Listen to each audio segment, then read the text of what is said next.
Hello and welcome back to another episode of That Inner Voice podcast. I'm your host, Jennifer McKenzie, the Conscious Living Coach, owner of Lunar Spirit Wellbeing. How are you all doing today? Thank you for listening, watching, wherever you are. Do not forget to hit the subscribe, like and share button. You never know who you will help by sharing this video. And we are recording our second podcast together now. So I'm welcoming back Colette Stevenson, and we're doing part 2 where we will be discussing rejection sensitivity and the pros and cons of labels. So welcome back, Colette. How are you doing? I'm doing well, thank you, Jennifer. I'm actually really glad to be back. It was a great conversation. It was. And the next one's like quite juicy, isn't it? Yeah. So we recorded part 1 back in December. Uh-huh. And it's been a little while. It's been a bit of a while. Yeah. Yes, but we're here and we're recording. So what is rejection sensitivity? Good question. So I didn't know about rejection sensitivity in the label form of the word. I only knew it as an experience that I assumed everybody else had too. I didn't know that the levels of extreme rejection that I felt to things that were not rejection, or those moments where I perhaps imagined other people's feelings of rejection, and so I tried to protect them. I didn't realize that this was something that was a part of ADHD. I also didn't know I had ADHD, which is another topic entirely. But essentially, my understanding of rejection sensitivity dysphoria is where you have an enhanced experience of feeling rejected, where it's exaggerated, I suppose, an exaggerated sense of rejection. So whereas usually somebody might say, like you might say, oh, do you want to go out for a drink? And then the other person says no. You might interpret that as, it's a kind of anxiety. You might interpret it as, oh my God, they don't want to go for a drink with me. They hate me. I've offended them. And it becomes a whole story that you tell yourself and it feels true. And it's not. But the extreme of that, in my experience, from my reading and bearing in mind that I'm quite new to this topic, is that because you feel that those rejection feelings, you internalize them quite a lot and you imagine them to be true for everybody else, what happens is you try to protect other people from feeling rejected to the point where you can inadvertently harm yourself. So my own experience of that has been when there has been unwanted attention from somebody, and my desire to protect them from this extreme sense of rejection or the hurt that I might cause them in rejecting them has meant that I have not protected myself and allowed situations to perhaps get out of control, or they have got out of control because I've not felt safe in saying, hey, stop, that's not cool, or I'm not attracted to you, for example. So when we started talking about this very briefly at the end of the last episode, I've been thinking about it and what rejection feels like for me, what feelings that I link that to, and what fears I link that to, and what is rejection. It's a big topic, isn't it? Now, when you talk about the rejection sensitivity, that totally feels like I have experienced that. So more so when I was younger. Then you said about the link with ADHD, and I'm going through that process of I think I have ADHD. I'm pretty much 100% sure that I do have. So it's really interesting to then think about rejection as a whole, and then my own experience of that. So as a kid, if someone then was coming over and then they weren't coming over, I would and something changed, I would like internalize that as they're doing it on purpose. They don't want to see me. Yes. Crying, and this would be this crazy kind of continuum. It becomes really extreme. It's a really extreme emotion. Yeah, and I remember being traumatized. I felt traumatized for ages if someone said they didn't want to play with me as a kid, or that something would happen and the plans would change. I would think that it was all my fault. Yes, it's very, very personal. I remember years ago, I had this great friend. I loved her to bits and really, really wonderful. I was about 18 and I'd moved away from home for the first time, and she'd promised she'd come and visit me. And something had happened and she wasn't able to visit me, and I don't know what it was. And I felt so hugely dejected. I thought, oh my God, she just doesn't want to be my friend anymore. Yeah. So what I did was cut her out. Yeah. It was like a really extreme response to feeling rejected. I was like, oh my God, she doesn't want to hang out with me. She doesn't want to come and visit me. So therefore she doesn't want to be my friend. So I'll set her free. Right. And it's been a long time regret. And I've never understood it. I never understood why I felt so heartbroken at this very simple, I can't come and visit you. Yeah. I was utterly dejected and rejected, and it was extreme. It was like off the balance, off the charts rejection over something that was not really a rejection at all.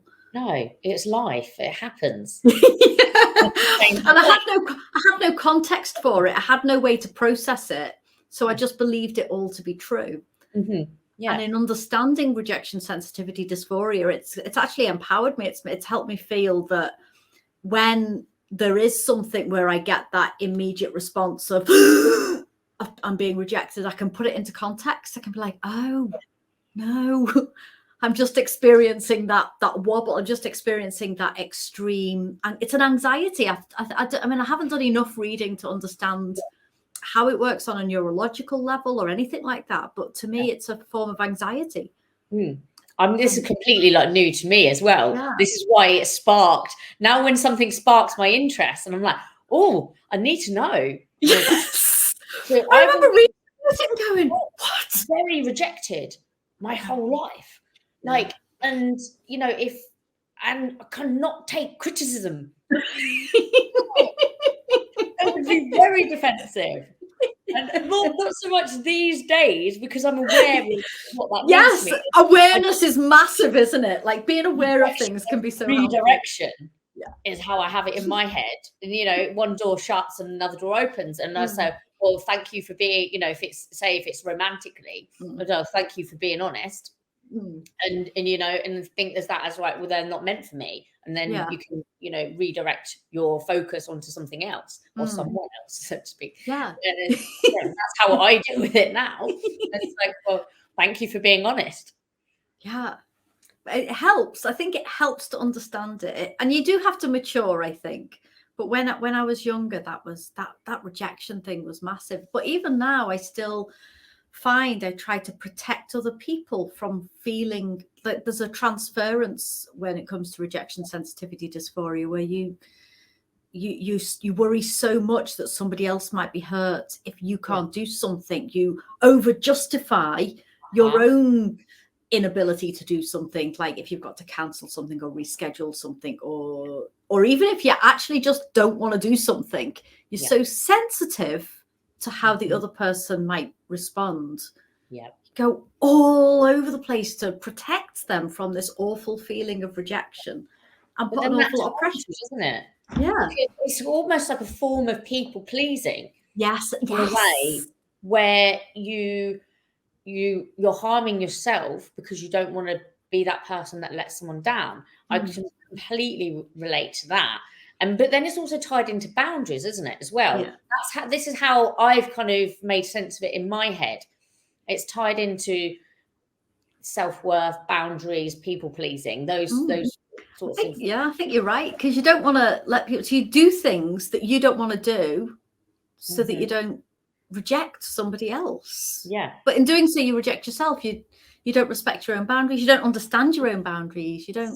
Self-abandonment, isn't it? Yeah. You're Oh, not, yes. yeah, you're not like seeing to your own needs. So you said that you'll do something and then something happens, or you're too tired or whatever and you can't do it. And it's like, I would force myself. Yes. And then just have loads of resentment.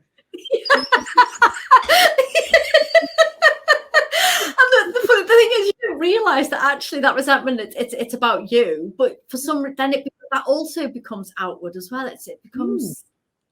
It's a minefield, isn't it? When you start opening these gateways in your mind and bring your awareness to these things, it's like, wow, what was I doing? It's amazing, but I love this idea. I love this idea of reflecting on like our behaviors, our reactions, our inner feelings, our expressions of those feelings, and how they impact our whole life. Because I think it helps us to grow, to reflect on these things. We're all going to mess up. We're all going to make mistakes. We're all going to do things we regret. We're all going to, miss out, get our boundaries misset and do these things. But I think in understanding them and then reflecting on that learning that we've had just helps us move forward the next time. Yeah.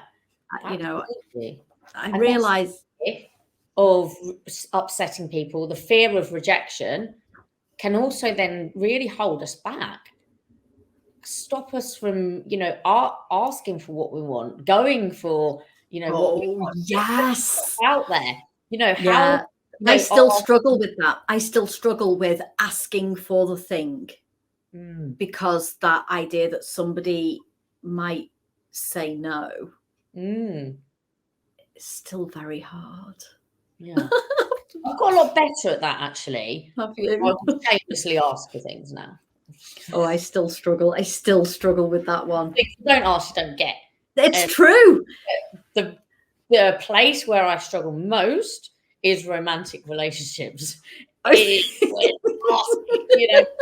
my needs,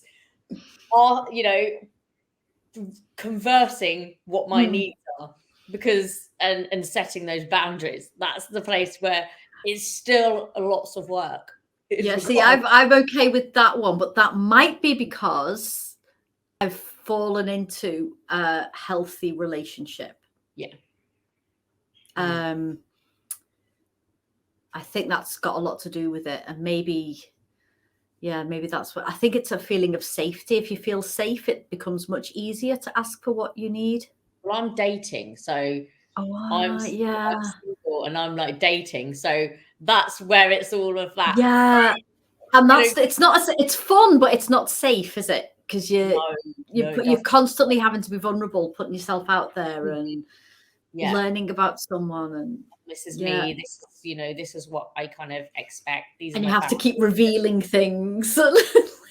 It's exhausting. I haven't done it for so long, but I'm exhausted just thinking about it. Oh, yeah. I want to give you a hug. Dating almost 40, and in this day and age. Yeah, God, yeah. I don't want to. I don't want to go back to dating. I'm not. I mean, every now and then I think, oh, it'd be kind of fun, that kind of flutter. I remember the flutters. Sorry, husband. I don't get that anymore. Are you supposed to? I don't know. Yeah. That was a big thing for me, is practicing letting people down and being let down. That practicing the people pleasing and the putting myself out there with the option that I could be rejected. Yeah. It's in a joke, because I just closed myself off for about 2 years. I was just like solely focused on myself and work, and I didn't even think about it. And then I thought, right, okay, maybe it's time. I started opening the doors to the possibility of dating. And that I was great until I started doing that. Then that made me revisit lots of stuff that I just went, nah, not today. Yeah. Yeah. So it's been interesting. And then now with the knowledge that I am neurodiverse as well. So it's been really interesting.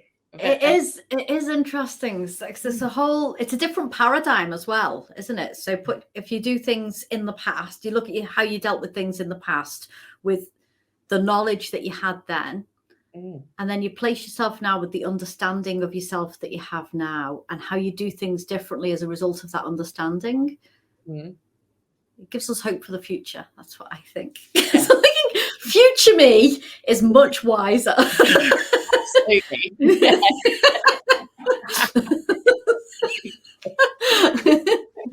But it's, having these conversations is great, because I had no idea that rejection sensitivity was an actual thing. No. And is it like a diagnosis, or is it like a label? What is it? I'm not, to be honest, I'm not really sure. I came across it in a group for ADHD women, and I'd never heard about it, and I was newly discovering that actually a lot of the things that I've struggled with throughout my life are related to being ADHD. So I was in this group, and I kept just reading RSD, and I didn't know what it was, and I'm quite impatient, so I just kind of scanned through. But it came up often enough for me to think, what is that? Yeah. And when I read it, I wish I could remember the first sentence that I read about RSD, and it was like it was like an avalanche of emotion and understanding just hit me. I'm like, oh my God. Like, because I think the problem with this kind of thing is once you kind of go into the world of neurodiversity, there's all these acronyms and abbreviations and letters and so my son's autistic, and then he's, PDA and ADHD, and there's all these different things associated with it, and it's complicated and complex, and you think, oh my God, where was all this before? Why didn't I know about all of these different letter combinations before? But I found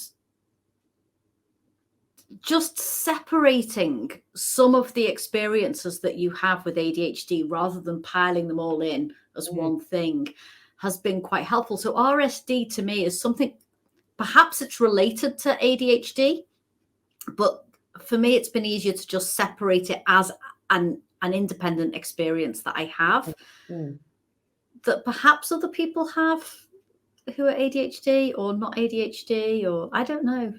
But I find it to be a separate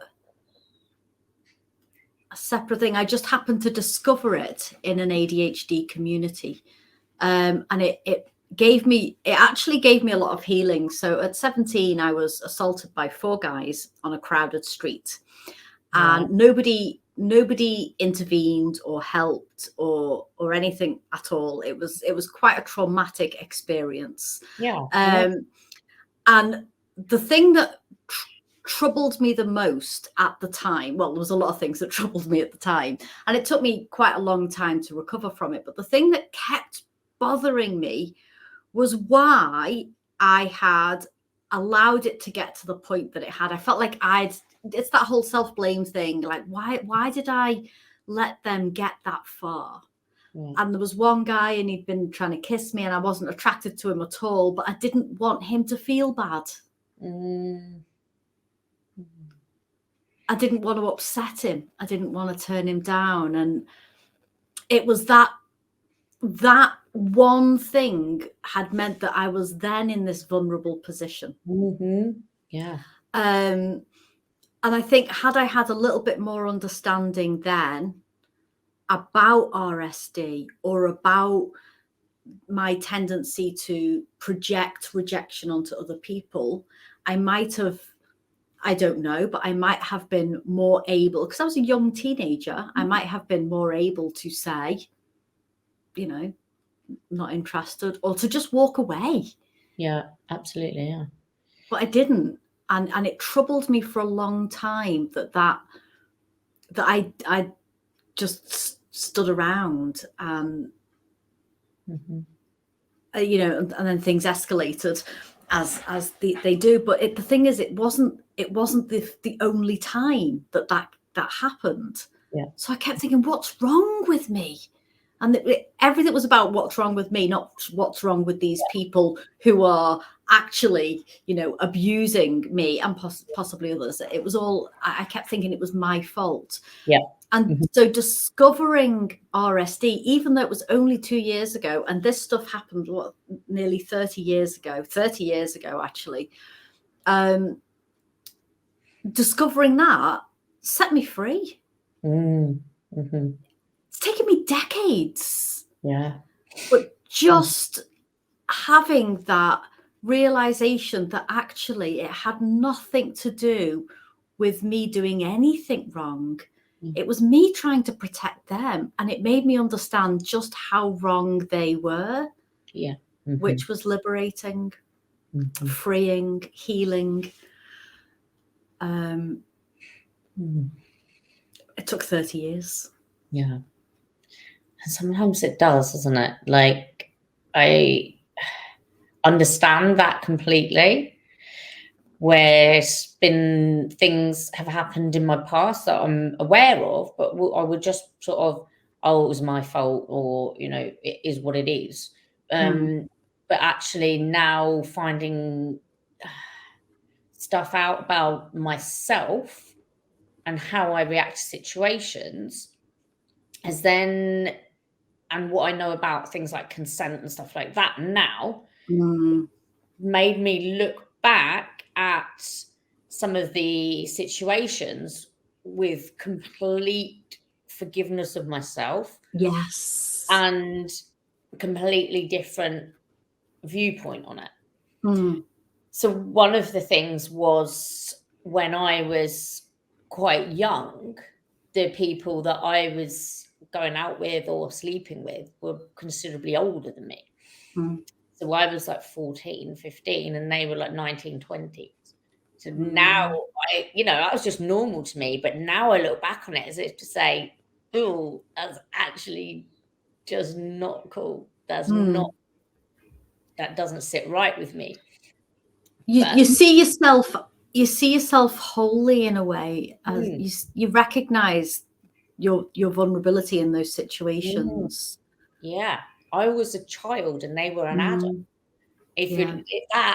Me saying that, I was like, made me feel really sick to start with. But then it was like, actually, then I thought I knew everything and thought I was great and strong and this, you know, kind of streetwise person. But actually, I was very, very vulnerable and taken advantage of in many situations. So it's like, wow, kind of had to make peace with all of that stuff. And over the years then, that must have in turn, like without me knowing, must have sat with me and troubled me. It does. Affected, you know, how I was then later in life. But then I think, so bringing us on to like the labels thing, those experiences then kind of were traumatic, but without me sort of knowing they were trauma. Then my body and my mind are reacting in a traumatized way, which then led me to get diagnosed with BPD, which it's changed its name now, but borderline personality disorder. Emotionally unstable personality disorder. I think that the mental health, I don't know which that's what I'm cray anyway. But so it's looking for me then, that gave me a label, feeling like my personality was wrong. And I was crazy. But in fact, the link between that diagnosis and unresolved emotional trauma, there's a lot of very similar crossover. So for me, labels have been helpful but unhelpful. So what's your thoughts on like diagnoses and labels and things like that? Identifying with a certain... It's a tricky one, because I think labels come with a lot of history and a lot of stigma. and that can cause quite a complex emotional response when somebody labels you with something. I think that can create quite a complex response, especially if you don't 100% identify with it or understand it. In my experience, so with the ADHD thing and RSD, I'm self-diagnosed. I saw it first before somebody else gave me that label. So I took ownership of it for myself and recognized myself in the experiences of others and in the diagnoses of others, in the experiences of my son growing up, who's also ADHD. So I could recognize it before somebody pasted a label on and said, that's who you are. And I think when it comes to labels, I think the first thing we have to understand is that a label does come with stigma. Some label, I think a lot of labels come with stigma. Autism comes with a stigma, and it shouldn't. It's just a brain type. And it's been beautiful watching my son grow up, just taking full ownership of his brain and enjoying being autistic, enjoying thinking differently, enjoying processing things differently, but also recognizing that the things that he comes up against are related to his brain type. And, he'll ask me things like, Mummy, is there a school just for autistic kids? Because I think the teachers don't understand. Yeah. And he's 8, right? But he's got that language and that understanding and that kind of self-awareness of who he is and how he processes the world, because he's had access to that label and because he has access to the experiences of others. Whereas when I was 8 and I had ADHD, maybe I'm autistic, I don't know. But I know that I was different. I know that I couldn't relate to people. I know I didn't understand, how do people know how to talk to each other? How do people know how to have a conversation? I had to really work hard to learn how to have conversations. I didn't get it. I was like, again, it was that whole what's wrong with me. I grew up my whole life, my whole childhood, teenage years and adult life thinking what's wrong with me, to discover in my 40s, there was nothing wrong with me. Yeah. And that's liberating. So to me, the label is liberating. It's given me a lens with which to understand myself and a lens with which to advocate for myself and my son. But those stigmas, they are societal stigmas. And that's another thing that I came to understand when I realized that my son was neurodivergent. He was not developing typically. I recognized it very young as a newborn. I recognized there were signs of him developing atypically. And my big worry was the social stigma. If I tell people my son is autistic, they will see autism before they see him. And that troubles me massively. So I went on this big, how can I educate people about autism before I tell them my son is autistic? And that became a passion for a couple of years. And he wasn't diagnosed for quite some time, but I knew, I can't remember my point. I've gone off on a tangent. I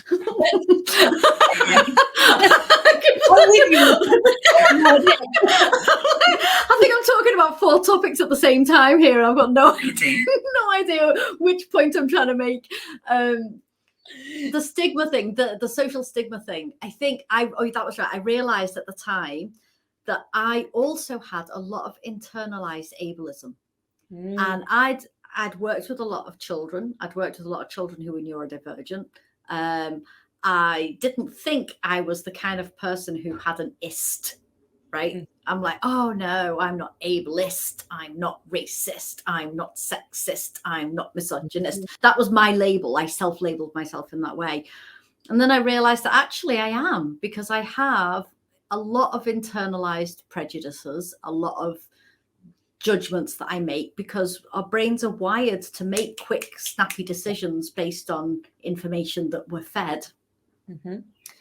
And to discover that I was ableist was a bit of a shocker. And I had a lot of shame around it.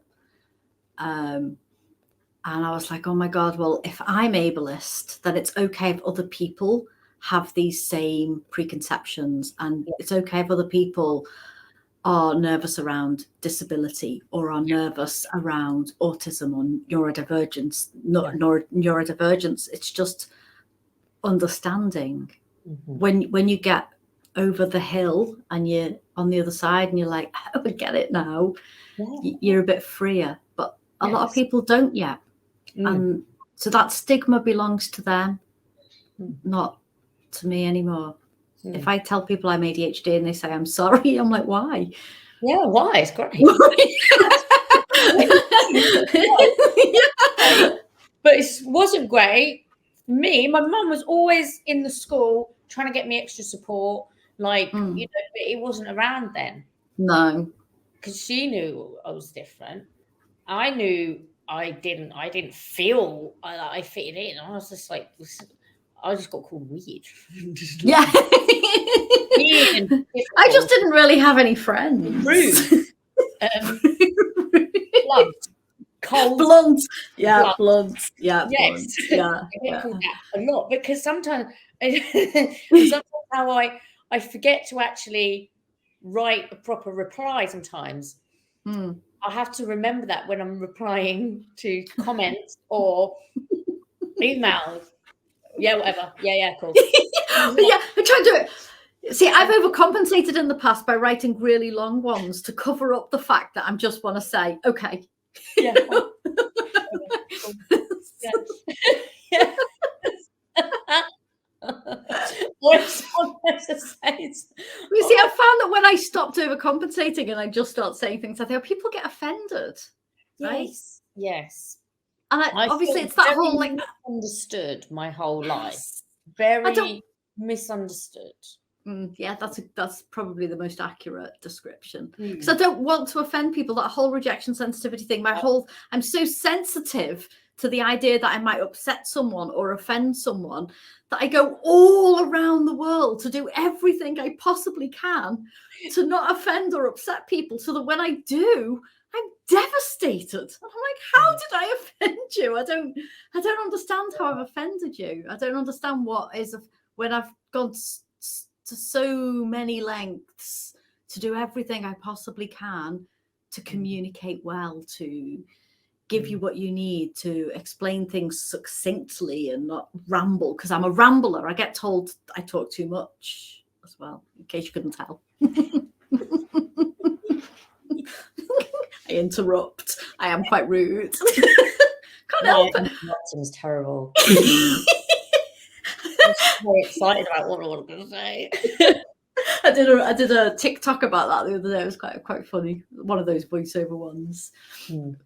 So yeah, that interrupting I have to work on. Because then I just go, I actually do that, and I'm like, no, I sit there like this, holding my mouth. Yeah, I put my hand over my mouth until, and I'm like. Do you ever get like, I get like a tightening of my throat after I've been speaking to someone, like, oh my God, I must have spoken too much. It's really physical. I'm like, oh my God, I spoke too much. Oh my God, I said too much. Oh my God, I interrupted too much. Oh my God, I did everything wrong. I always think I've done everything wrong. It's like oh yeah, I did. Oh. But going back to labels, we're going. Sorry. Yeah, back in the room. So labels then. I kind of experience of them personally because I feel I have been misdiagnosed with all these labels over the years. So I'm a label collector myself. So I've been given the label of OCD, bipolar disorder, anxiety disorder, borderline personality disorder. All these disorders. Everything's a disorder. Yeah, you're wrong. Yeah, how dare you be different? All the medications and everything for those didn't work. But then I stopped taking medication over 3 years ago. Over 3 years ago. And that's when I was actually so much better. Then discovering that I'm actually maybe autistic or ADHD, I don't really know. That was the only thing really that has been helpful. Oh my God, everything makes sense now. Yeah, that's it. It's the right label is liberating. The wrong label will send you into a spiral, and it can be damaging. Yes. Right? It can be Then damaging. people then say, "Oh, well, you've got bipolar. You know, are you having an episode? Are you, just because I maybe was voicing my opinion a little bit." How dare you voice your opinion? Or people have looked at me differently or think I'm mad because of those labels. Then something that I have then seen amongst some people is sometimes a label gives them an excuse. Stay in victim mode, to not progress forward, to maybe have an excuse to stay stuck. And that's I find that concept quite interesting. And I was also given labels such as I have fibromyalgia, but I don't actually believe that I do. I believe that all these things leading up to now were unresolved trauma. My body being in fight or flight constantly. But that's how I view everything that I've kind of been through. So in a way, I'm like labels can be damaging, but they can also be empowering. Yeah. But I think it's up to us to take ownership of them. So there can be a tendency, I think, for people to perhaps use the label as a reason to overprotect themselves or overprotect a child or overprotect a parent because for whatever reason, overprotect a loved one out of fear. Because a label, I think it does come down to a kind of stigma when people hear about a diagnosis. Yeah. Particularly when it comes to a diagnosis related to a brain type, there's actually, your brain's not broken. It's just a type. It's just structured in a particular way or processes in a particular way that's different to the majority. And it can cause problems in society. It can cause difficulties. It can mean that accommodations are necessary in order to move forward. Yeah. But that tendency to, I think, for some people who like, well, I've got this diagnosis, so I'm going to protect myself. I'm not going to move forward. That comes from a place of, I think, fear or lack of understanding. My belief in fear, I could be wrong, but my understanding of fear is when we fear something, it's because we don't fully understand it. For example, I fear HMRC, right? Because I don't understand taxes, right? Yeah. And I say to my son, I said, some people are afraid of autism and autistic people. And he's like, but why? And I said, because they don't understand it. Yeah. They have an idea about what autism is, and they think that because it's different, it therefore must be a problem. Now, you know that that's different, but you also need to know that some people are afraid of it. Yeah. And the way people express their fear, I haven't gone into this bit with him yet, but the way that some people express fear can be in quite a toxic way. It can be in a bullying way. It can be in an overprotective way. There are many different ways to express that fear. Yeah.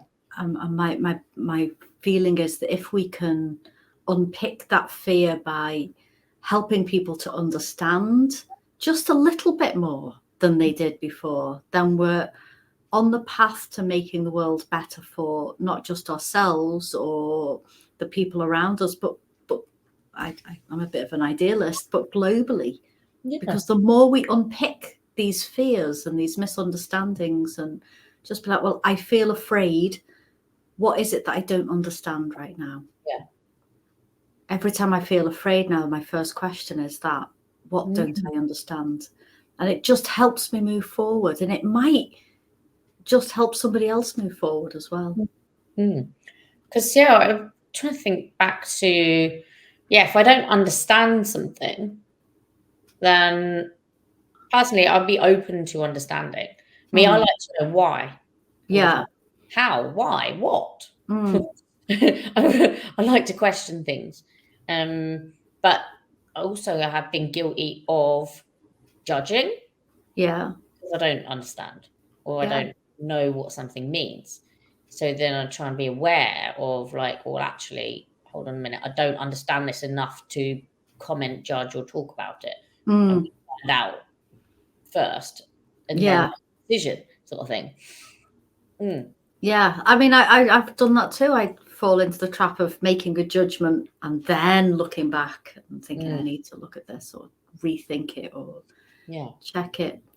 And that, you know, I think I also avoid things that I'm afraid of or don't understand, like taxes and accounting. Can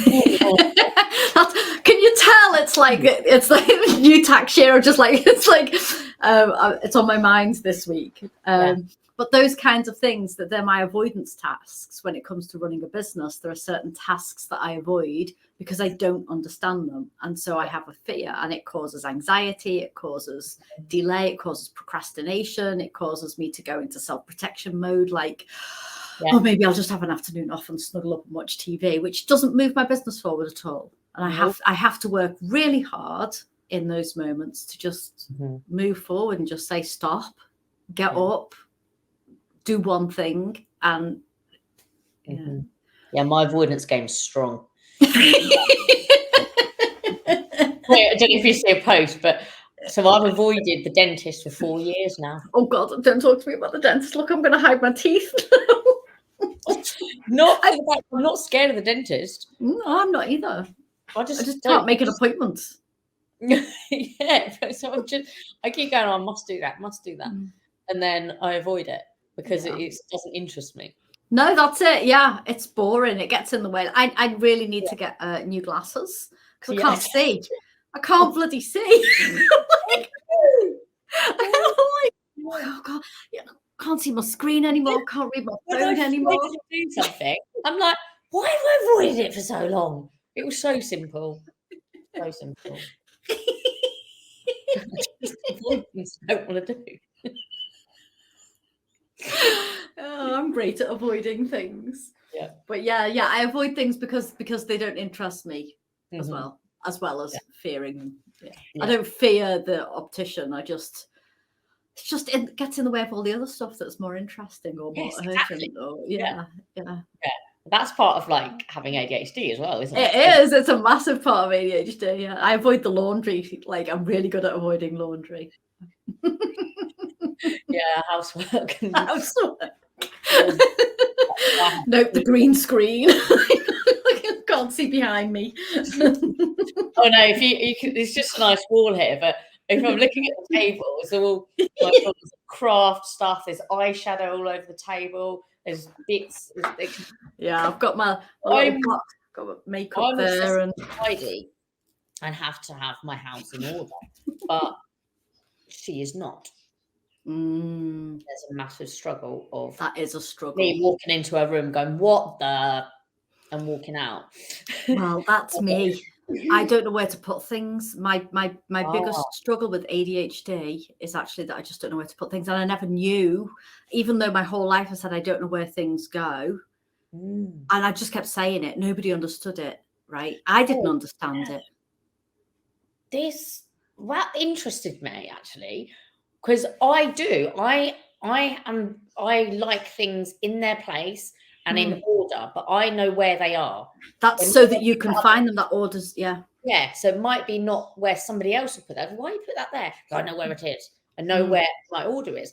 But then, so this ongoing battle between me and my daughter about her bedroom. And she said, I just don't know how to tidy it properly. Yeah, I completely understand her. Being tested for ADHD and ASD. So then I was thinking, actually, no. Maybe this isn't her just avoiding it or being lazy. This is actually she doesn't know where to put stuff or how to put it away. So we did it together, and I was just like, you can have your own way of putting things where you know where they are. Because I literally got a bin bag full of rubbish off the floor. There were spoons in the bed. Yeah. Oh, see, I don't do that anymore. But as a teenager, cups, spoons, everything was just everything. Yeah. I didn't know what to do with them.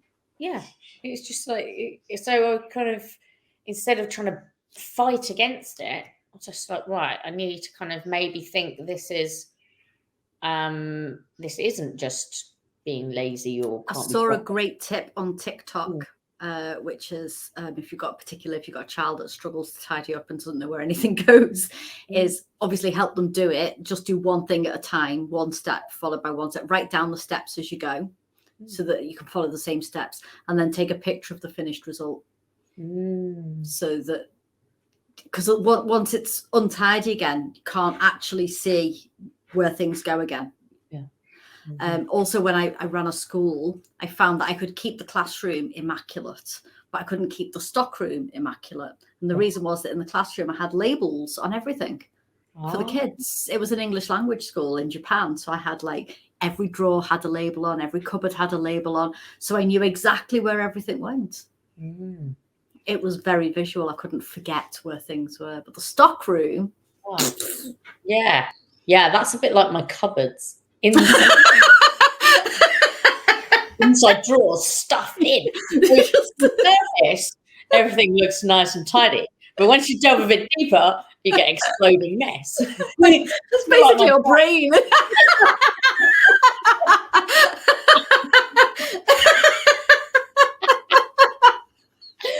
On the outside, I mean, look at me, serene. But delve a bit deeper, I'm on a nightmare mess. Oh, it's funny. Yes. Oh, so what I'd like to know then, people watching or listening, is what is your experience of labels, diagnosis? Have you found them helpful or unhelpful? And we'll come back and we'll answer your comments, because I like to get you involved in the podcast and hear your feedback on what we've been talking about. It's been a great conversation with you again, Colette. It's been a lot of fun. Absolute pleasure talking to you. Yeah, really enjoy it. I never know where the conversation's going to go, but that's part of the fun, right? Even though we knew what the topic was. But that's the conversation, though, isn't it? Yeah. That's great, because you don't. It's not scripted, and it's not like we must stick to this topic. But that is the beauty of these podcasts and conversations, is it opens up other perceptions, other viewpoints and experiences, which is why I love doing it, is to learn as well. You know, it's really I learn a lot coming on other people's podcasts. I actually admire people for doing podcasts. I don't think I'd have the I don't know, the will. But I love going on. I love chatting. I love talking to different people, and it raises questions in my mind that I don't ask outside of them. So it's good. Good. Yeah, it's fabulous. I absolutely love it. Hence why I've recorded 3 today. Well, thank you so much. No, thank you. And I'm glad we cleared up. Well, it wasn't really a debate, was it? About we're having a debate. Yeah, we both agreed. Yeah, we have kind of agreed, because the thing is, it is a double-edged sword. Like, I don't think labels are harmless. But I do think they can cause harm. Yeah, like I do think they can cause harm, but I do think they can be really powerful and helpful as well. It's just making sure that we do. I think we need labels with education and understanding. Yeah, absolutely. And self-awareness. And self-awareness. The label, you are a person, and the label is not your identity. No. Just a small part of helping you understand yourself. Well, thank you so much, Colette, for coming on. No, thank you. Been great. That was another episode of That Inner Voice. Do join me next time on the next episode. Bye for now.